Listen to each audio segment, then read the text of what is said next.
Makamu wa pili wa Rais Mheshimiwa Hemedi Suleiman Abdullah amefungua tawi la Chuo cha Sayansi na Teknolojia cha Karume huko kisiwani Pemba, hafla iliyofanyika katika viwanja vya Mnazi Mmoja Wete.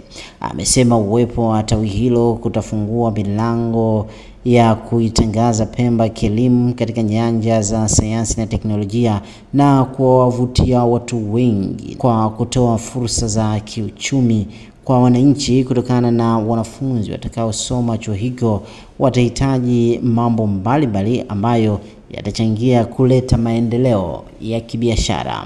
Serikali ya Mapinduzi ya Zanzibar kupitia Wizara ya Elimu na Mafunzo ya Amali imekuwa ikiboresha sekta ya elimu, ikiwemo kuimarisha miundombinu, ubora wa elimu na maslahi ya walimu, ambayo yamechangia kupata mafanikio mazuri ya ufaulu wa watoto wetu.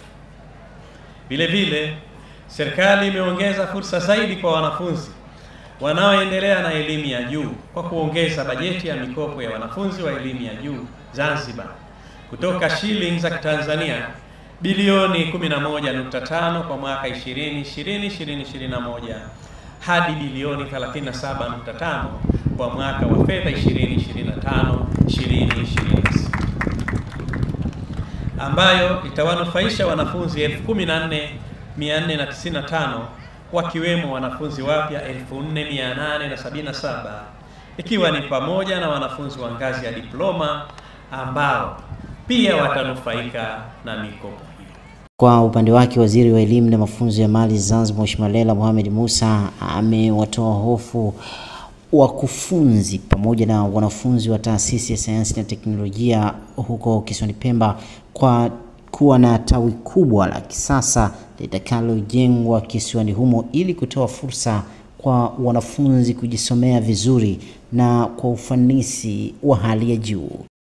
Kwa hiyo wazazi wangu, kisiwa hichi cha Pemba wala huna sababu kama mtoto asafiri aende Arusha kwenda kusoma Arusha Technical College.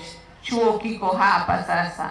Una sababu ya kwa mtoto aende Dar akasome Dar es Salaam Technical College, Dr. Mwinyi chuo amekileta hapa. Na una sababu hata Karume ambayo ipo Mbweni, kwa sababu kampasi iko Pemba hapa. Nataka niwathibitishie ubora ni ule ule, vigezo ni vile vile, hakuna tofauti. Naye mkuu wa Taasisi ya Sayansi na Teknolojia ya Karume KISTI, Dr. Mahmoud Abdul Wahab Alawi, amesema KISTI imejikita katika kutoa mafunzo mbalimbali yanayohusu sayansi na teknolojia, yakiwemo pia mafunzo ya muda mfupi ili vijana waweze kujifunza na kufanya kazi zao kwa kujiamini kitaaluma. Limekusudia kutoa nafasi kwa vijana wa Pemba na Zanzibar kwa ujumla kupata elimu bora bila changamoto za umbali au gharama kubwa. Lengo letu ni kuhakikisha kila kijana ana nafasi ya kujifunza sayansi na teknolojia.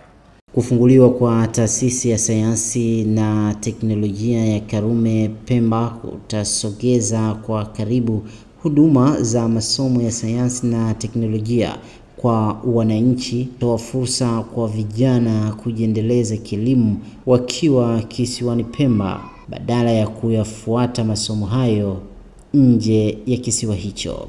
Kutoka Zanzibar, Hashim Kasim, Daily News Digital.